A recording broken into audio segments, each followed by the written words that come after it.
CISO safeguarding data security risk in today's digital era. Of applause.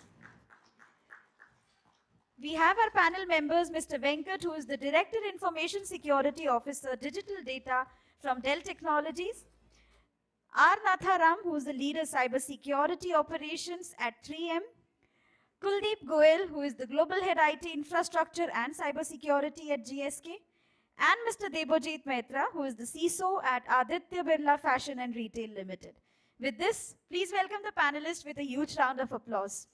And over to you, Pushkal sir, to get started with the session. And welcome to the panel. And of course, in this community that we are on, the topic of our discussion is data security. We added the word digital, and there's nothing non-digital today in today's world. So the format that I was thinking was that I'll throw open one or two questions to the entire panel, and then we can go specifically in that. We'll get into the discussion right away because of lack of time that we have. How to align data security with organization strategy. Now, having said that, all of us are from different industries. Call it supply chain or medical, pharma, or finance, or health in the retail. So how is it different, sir? Maybe I'll start with you. What is unique in terms of managing your organization or your data aligning with your organization strategy, and taking a cue from there, how would it be different or for different industries? Am I audible? No. Is it better? Sorry, thank you. So I come from a technology background. Of course, that comes with some bit of supply chain or the manufacturing, right? So Dell being in the technology organizations, like making the computers and Power Mac servers, so on and so forth. First of all, like for any industry, if you take, right, as we have been talking, each industry has a different kind of threat landscape and threat vectors, right? So first of all, we need to understand our value chain. Within our value chain, what is most important, right? If I take from the technology and the combination of the manufacturing, the first and foremost is in terms of the supply chain. Yes. The second is in terms of the marketing and selling. And the third is in terms of the product design, yes, right? So you identify those components and then see who are your threat actors, right? It could be in terms of competitors, it could be in terms of the global stuff. So whatever those 5 or 6 actors that are available in terms of who are basically playing with all the industries. Who's interested most in your kind of data? Exactly, right? And then start looking at how do you secure them. And each of the cases, last time we have been talking about, Maninder was talking about, entire electricity was down in the US, right? So basically, similarly, in Australia recently, we have seen that in front of the manufacturing industry, the ransomware attack was in terms of, stealing their product designs. Yeah. Their entire product chain was down. Correct. Right? So you have to identify your core areas and the risks against it, and then start looking after it. So I'll continue with manufacturing, Nantha. And can you add, or you think there's any specific takeaway that you would bring upon for the manufacturing industry? Yeah. Since you are from the 3M, hello, and you're also taking care of innovation as one of your core technological COE. So good evening, everyone. So I want to explain about more on manufacturing area side. The long years ago, we have done some security maturity assessment for our organization. Based on so that there was a requirement from the business for security maturity assessment across the industry, across the department. Earlier we used to have only for IT department, which we have done for the across all the departments in R&D, finance, central purchase, production engineering, all the areas. Then we identified all the crown jewels, each and every department, what is the business risk. So after that, we have created the threat landscape for, across all the departments, and also we have identified what is our current maturity. So I think previous session also we are talking about, what is our current maturity, where we are today, where we are going to achieve. So that is what you have arrived. And also we have created some roadmap for the entire organization to secure the product data. So initially, earlier, the senior management was not, more serious on cybersecurity. Now most of the organization are very serious on cybersecurity. And, even we have created a cybersecurity council, council, and also we have a couple of senior management and some couple of board directors involved in the overall this assessment. So we have, it's a five way of, approach which we have done. So first we identified, what is do now within 30 days or, so do now, do next, do later. We categorize based on the criticality of the area which we have identified. And also we have taken three, phases of the project. So should have, must have, should have, and nice to have. So we have categorized multiple way of the project to secure or protect the data security for the across the all the departments. So we have good improvements right now. Our current maturity, cybersecurity maturity for the organization has been improved. So now we have easily all the senior management also involved in the all the security discussion. Now we know for getting budget, everything is very easy for us to know because they know what is right now is going on the across the department. So now we are good maturity right now. So, Debojit sir, your industry is 𝗧𝗷 fashion and retail, which means that you are very much customer facing, consumer facing, whereas the rest of you are probably making products which are used by, but you're more or less almost on a fashion and retail is a very, how are you, what is your organization strategy to handle that? And I will save pharma for the last, because that is the, I know the sensitive. Most important. Yeah. In the retail industry, like us, basically the CRM and the design is very important.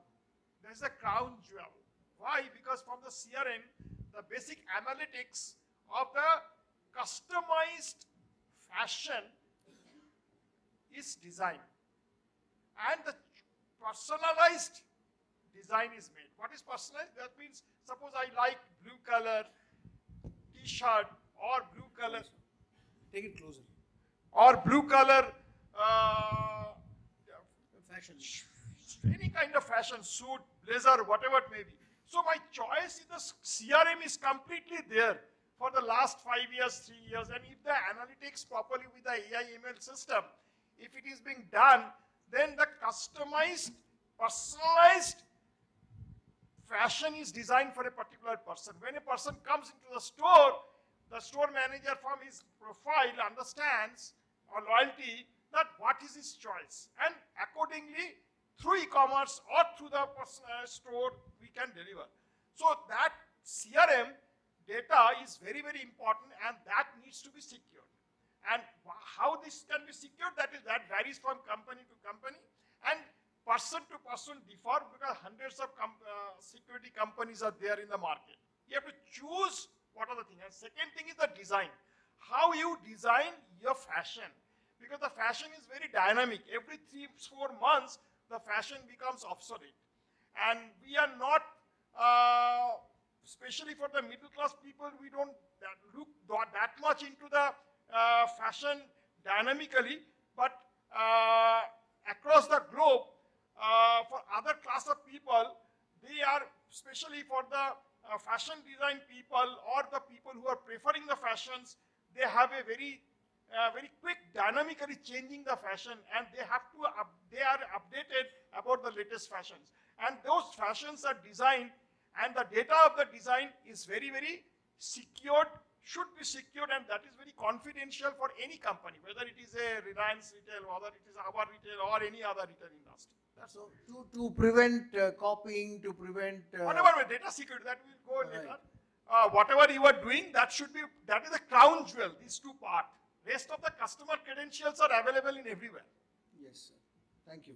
So Kuldeep, how is GSK handling these data strategy, security? And leading question to that is, what do you think is the best strategy, or can you lead us to what you are using in your industry, which can also be emulated by the other pharma? We all know the importance of pharma industry as for various reasons. So over to you. Yeah, hi everyone. So, first of all, the session is going on from morning, and I don't think any of one sitting here need any more introduction in terms of the data security and all. I think we've all enough discussed and very well aware about it. See, if I say from the pharma, I don't think I will be able to summarize it in this small session that, how do we strategize it.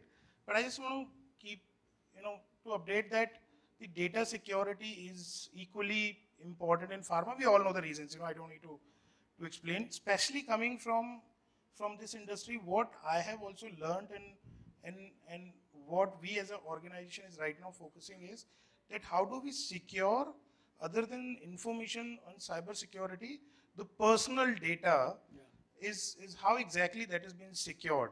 See, we are living in a world where we hear that some data from a pizza company has been stolen and word comes under threat and keep thinking, So if a data with a pizza company can be so important, a pharma definitely takes on a next, very, very next level on this.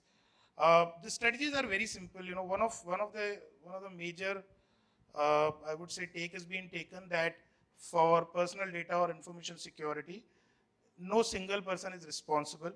It's not that CISO or information security officer or the specific team leads have been responsible for that.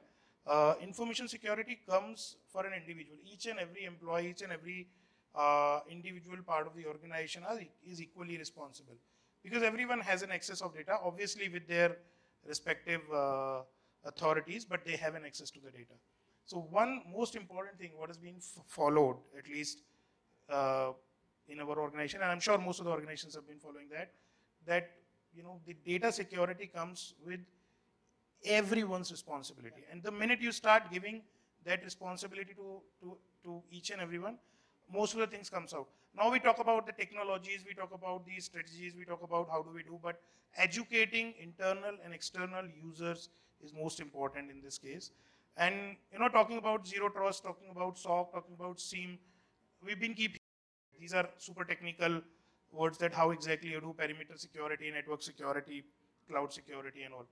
But unless and until an individual has been aware that how they don't need to come into a trap, none of this may work, because ultimately you carry the data with your phone, with your laptop, with your open cloud access. So if I come to the very short answer on your queries, I think information security is one of the most important things. There's good, I would say appetite has been there on the management. Being lucky enough that we don't live in a world anymore, at least for our organization, there we have to go and justify and explain things and all. It's been very well understood. There is, periodic reviews have been there. There are periodic investigations have been there. The user education has been there, which has been actually helping. One of the most important things I tell you, which I personally feel is, it's very important to secure the data, to know the setup.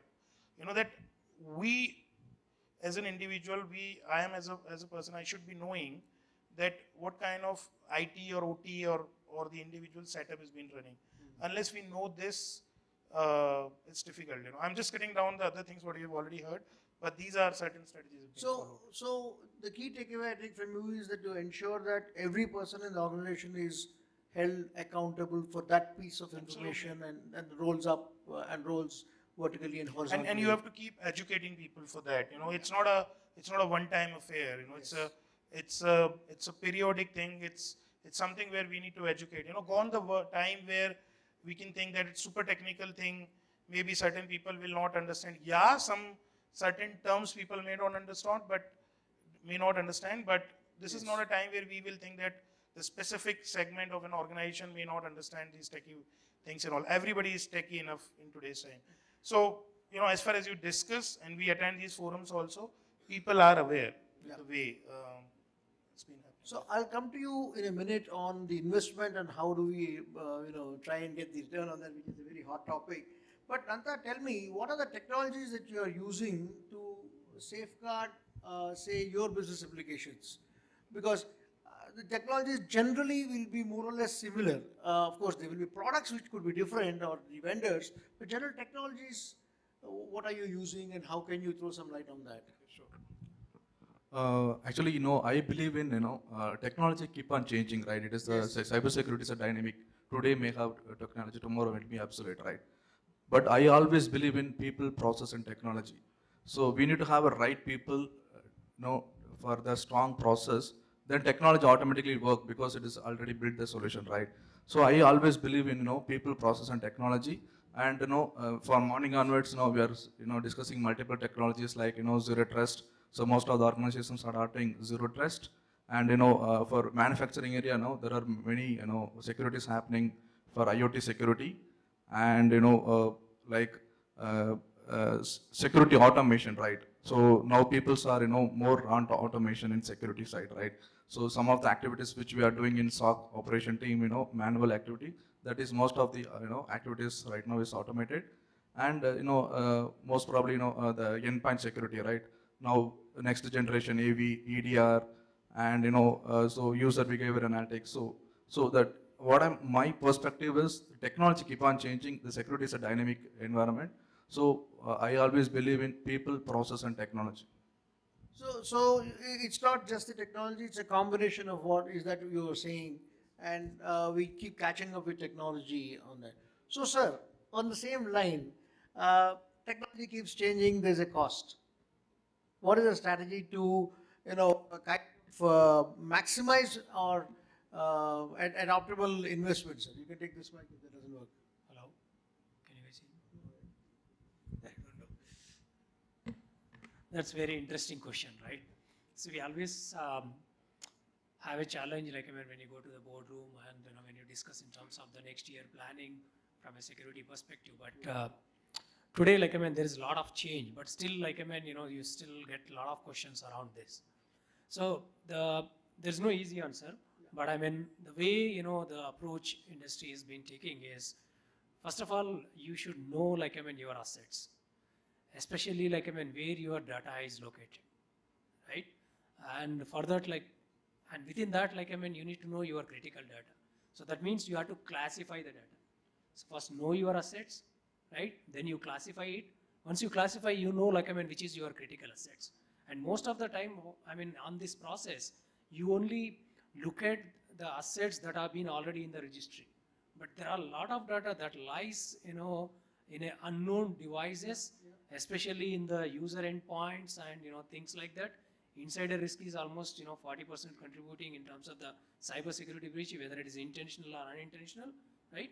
So, from the insider perspective, anyhow, there are multiple things you can do. One is the security awareness is the biggest thing that you need to look at, right? And then, as I said, identify those data where it is located and bring them into your centralized asset inventory, classify them, and start protecting them. So when you go into the protect, look at what is the landscape of technology that is already available with you. Don't just go and start implementing some product vendor comes saying that you have to do the data masking, when you are moving production data to the developers, or you have to do the encryption here, you have to do the email encryption, you have to do the data at rest, data in motion. But you see what controls already in place, and then bring the synergy across it, right? And then start monitoring it. Yeah. And then when you talk about the DLP or the CASB for the cloud and all of that, wherever possible, bring the automation. That will help to reduce the cost, right? And then the important thing, as I said, awareness is the biggest challenge. And even when you are aware also, people start making the mistakes. So how do I avoid them? So it's a continuous education of the team is also important while we look at all the technologies that we are talking about. And we can talk a lot, around the breaches that are happening. I've been hearing in the morning with one of my colleagues is basically somebody is in the application level. He's been storing a credential, which is inside application, right? No external exposure, but the credentials are the passwords. You have an option to save, right? Which goes into your cookies and things like that. After that, you also accessing certain information from your personal computers, when you go back to the home and things like that, right? So I'm not sure, don't take it offender if anybody is a Google or somebody is there, but Google is tracking us, across, right? So what they're doing is basically they're capturing all this information, right? And make use of and putting into the dark web. So it's very, very important where you are giving the information, how your information is getting shared, where the underlying information which is unnoticed, right? And then, of course, the other factors comes into the picture based on the industry type, your regulatory requirements, where you give more importance in terms of the compliance. Exactly, right? So that's where you have to go into the part. So talking of data security, different industries, you said sensitivity towards designs, technology, people processes, here, pharmaceutical, supply chain. And we don't talk about the personal data protection bill that everybody is talking about in the market. The day will not come to an end. We have few more minutes, and there's one last question which I will go to ask, sir. But before you go to the question, sir, I want to open this. What do you think about the new PDP? Forget the penalties of the 300 crores, 500 crores, all the last table of the bill. Set that aside. How practically can it be implemented? Probably this is just one of the questions I would like to ask. And is there something that we could do differently, because the government is asking us for inputs also. But again, this is non-committal, this is all personal views. Anybody who wants to take a go, please. Let me start. Because retail industry, very difficult. Personal data means customer data. We have around 4 crore customer. Very difficult customer credentials are with us. And the data protection definitely will enhance the security of the company. And for that reason, what I think, the data masking, data access management, that is DAM, then PIM solution, PIM-PAM, all these things has become very, very important. And because in retail industry, the process is very dynamic. There cannot be a concrete process like manufacturing. I have 10 years experience in the manufacturing industry, but I have seen, and telecom industry, I have seen that that is a process. But in retail, you cannot have a complete thorough process. Otherwise, your business will jeopardize. Because ultimately, IT is a function to business. Business is not a function to IT. So the regulations, all these things are not here. In pharma, in insurance, all these company, financial institute, banking sector, they have the regulations. So for us, there is no as such any government regulations like that. For that reason, I think ISO 27, the new thing which has come with a very, very new and very, very good, which has basically covering the basics of the data protection, data security, and all these things. Earlier, the ISO 2700 was not that good, but now this gives out at least the risk factor, what he was talking about, where is the risk in the particular endpoint, or where is the risk in particular supply chain, for the manufacturing, where is the risk? All the risks to be covered with the ISO, at least some data is with you, and by that way we can manage the show. Anybody else wants to add? I think, first of all, you've stolen the show. You have told each and everything here. So, we're right, different industries will have different views on this bill, and most of this has already been covered by ISO. If I take out all the hats as a corporate and talk about as an individual, purely as a consumer and all, I would say having these bills are good in the interest of an individual. But how the organizations will treat is completely different, because it comes with a lot of penalties. This bill is coming with a hefty penalties and all. So it's in a draft stage. Let's see how will it go. What I personally think, surely there'll not be much of the support, because of, you can, the way we say, that you can only protect the data. Nobody can give you 100% assurance that the data will be always safe. You can only say that we'll try to protect. Okay, so no assurance. So at the end of the day, the bill says that, even if you're not 100% sure, you will be penalized in case of any. So I'm sure there'll be a lot of, it's not going to be easy to implement this bill. But let's see how will this go. So 30 seconds. Yeah. So just to add on what the folks have been said, right? First of all, like without knowing the legal interpretation, it's very difficult for any bill or regulatory requirement the government is bringing to be understandable, right? So there are a lot of fine-tuned that the only legal can understand. But being said that, if I had to look at the previous bill that went for last 2-3 times in terms of the sessions, could not pass through, this bill is much more simplified version, which is a very good thing, right?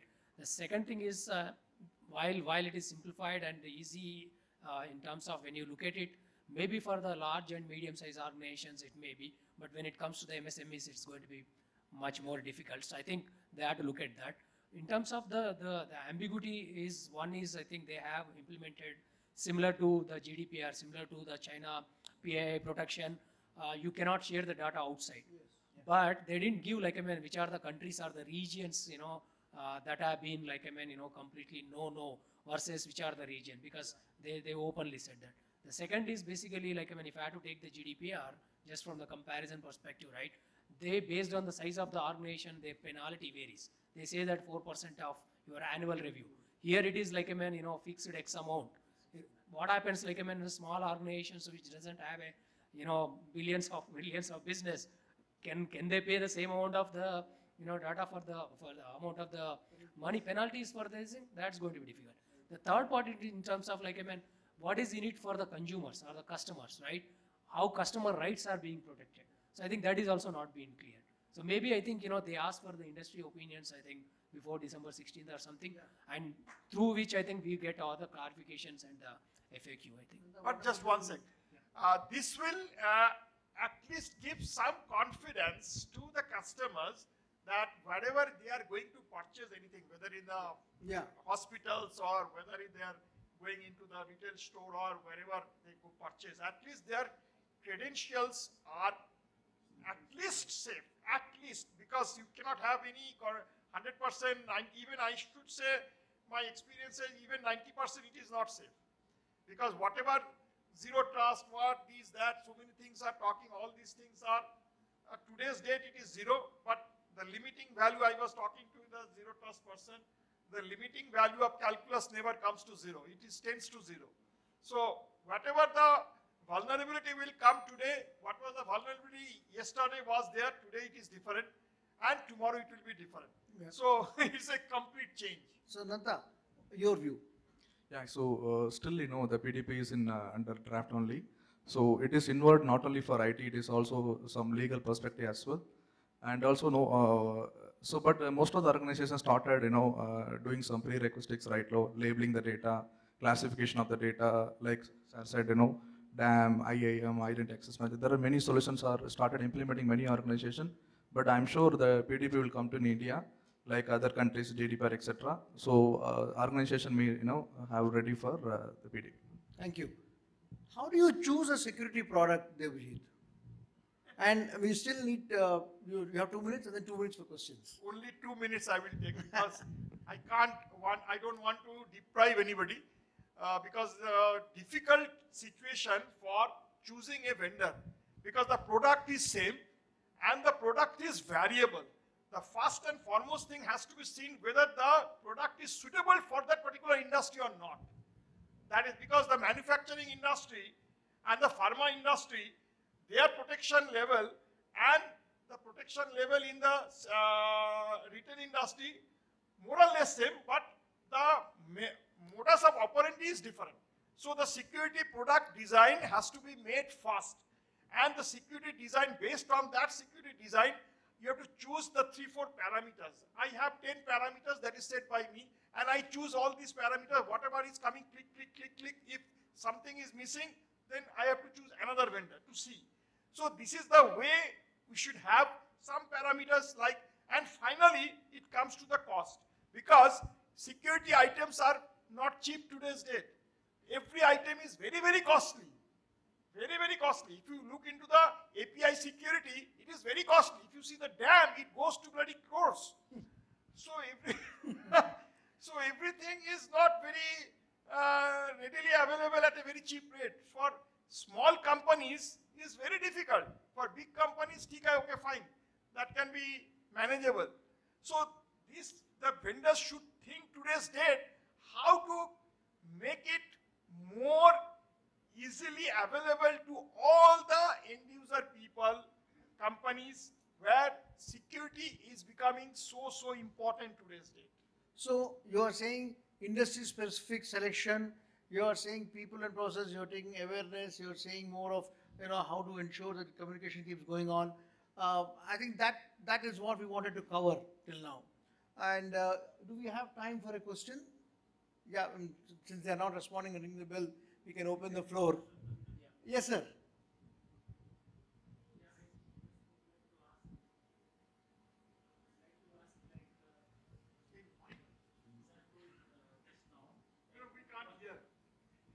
Hello. Yeah.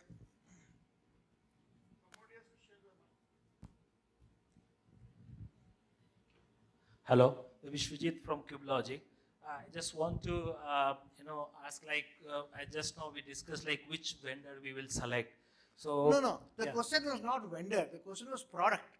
How will you decide on what product? Yeah, related to product as well. So we also need to ensure that when we procure a product, for example, we need to ensure whether we are able to consume it and utilize in the right manner or not. So sometimes it happens that there is a compliance requirement when you procure something, but it is not utilized properly. So let's take an example. In some company, DLP is there; it is implemented, but what we are filtering it out, and whether when we get alert or are we blocking it out, follow-up is there or not. So especially as we discuss about the small scale company or maybe the growing company, they are procuring but they are not utilizing. So how So if you allow, I'll take the question because I am also in a similar situation for my organization. So that's where this process of selection is very important, as Debojit was saying, and the other parameters that the panelists were saying, sir. So you should not just take one use case and then pay. My recommendation is that compliance kiri, you need something, say a DLP is required. But is it serving the rest of the use cases also or not is up to us as CISOs to go through the selection process. And that's where I think a POC is most important. We should always insist on a proof of concept from, call it product, vendor, principal or anyone. And I'm sure we all do POCs. You cannot cover all 100% cases which may come later, but at least you can cover a good number, and the selection process has to be very stringent, sir. Not just take one compliance is what is my recommendation or my that's what I was trying to say. So we need to ensure that the skill is there, and even the vendor who provides that product should also ensure that the people who are going to work on it, they are also skillful to consume it. So get the vendor to provide the skill. I just like to add one thing on DLP. Because you can have a lot of DLP, Symantec DLP, Forcepoint DLP, so many DLPs are there. But are you getting the report which is required for you? That's what I was trying to say. If you don't get it, then that DLP is not suitable for you. So your requirement of the report is most important in a DLP. And that DLP you have to choose because the most of the items are common for all the products. But report structure, whatever you want, is it like that? That you have to choose. Yeah, thank you. Yeah. So just I want to add the point on that. I mean, since we are talking about DLP, this can apply for any product, right? First of all, don't go with the default configuration the product is providing. They come with a set of use cases which is constant. They think that every industry it works for you. Not only the industry, size of the organization also matters, and the region you are operating from. So if I take DLP as an example, it's a journey of at least 2 to 3 years. So first of all, your configuration has to align with your business rule set. So the rule set that you define will enable you in terms of what need to be blocked, what need to be monitored, and how you are going to take the action. So that's where the configuration of rule set is very, very important. So additionally, one point, the similar situation for all the organization. We may use multiple tools and technology, but at the end of the day, what is the ROA or effectiveness of the tool, right? So what we will do, right? We will do the security health check for every quarter for the particular product. Maybe the tool is installed by some vendor, they're not configured properly. So we do a security health check for every quarter. So if any configuration is mismatching, we do the reconfiguration. So this regular audit, right, will make use the particular tool will be more effective. Kuldeep, anything you want to? No, I think already covered, but just to be one-liner on that, see, that's what we all are for there, right? So you said that how are you going to define that? We saw that, we heard about POC, we heard about remote, we heard about periodic checks in terms of security compliance, but I would say, you cannot get all the skills at under one roof. It's not possible, and that's something what is to be taken a call. So during the discussion, when the product is under evaluation, question on the skills will also come. I don't think there is a straightforward answer. There's no way to get the skills under one roof, but that is the call has to be taken during the product finalization. Trust me, many products get rejected because the skills are not easily available for them. So not only the product is to be chosen, you need to choose the available skills for that. I would say that's the job of the CXOs in that way. So as CISOs, it is our responsibility to do due diligence, sir. If you have to take up multiple POCs or do whatever is required, it's our job to ensure at least the tools that are organization level required are there. We can go back and say security is everybody's responsibility. End of the day, we still need something to run it. So that is what is my opinion. Do we have time for one more question? Well, was No? it? He's already raised his hand, so we should give him. Sorry, sir. So did we answer your question? Yeah, Thank got you. it. Yeah. That's what you wanted.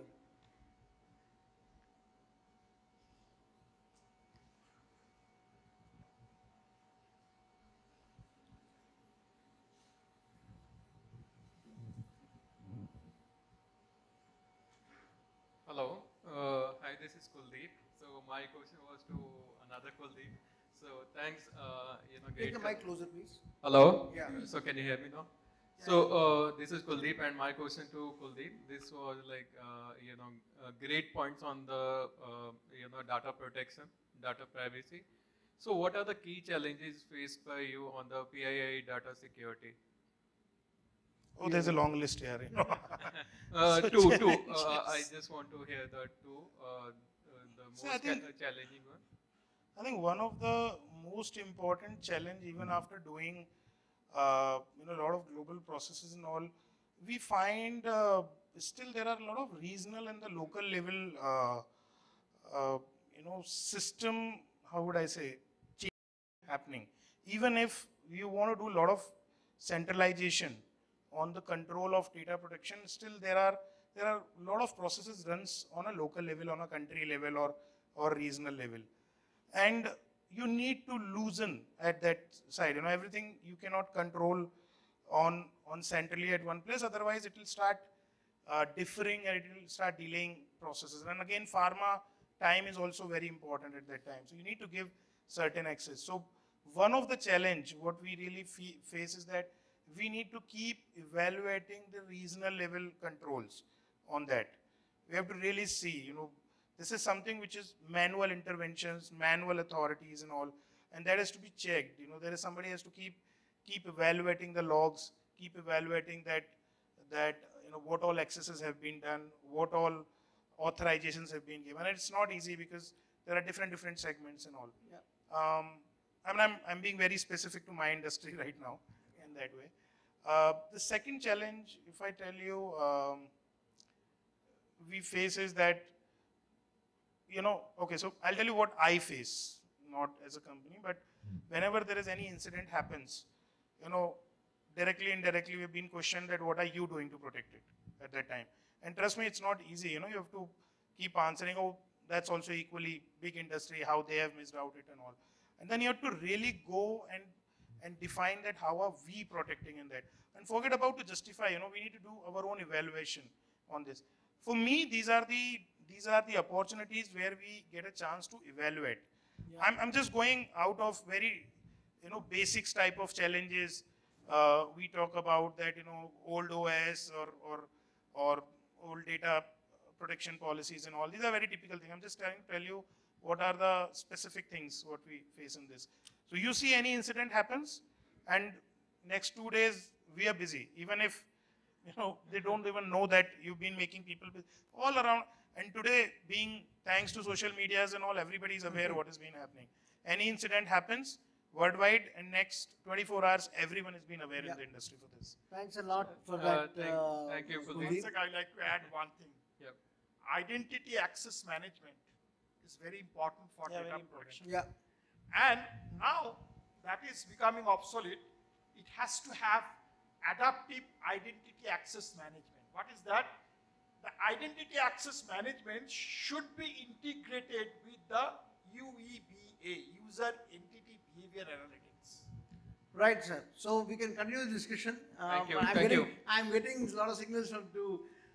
Thank you very much, Debojit sir. Thank you, Nantha. Thank you very much, Kuldeep and Venkat. Thanks a lot. I hope we have added value to your presence here. Thank you very much. Great. Thank you so much to all the panel members.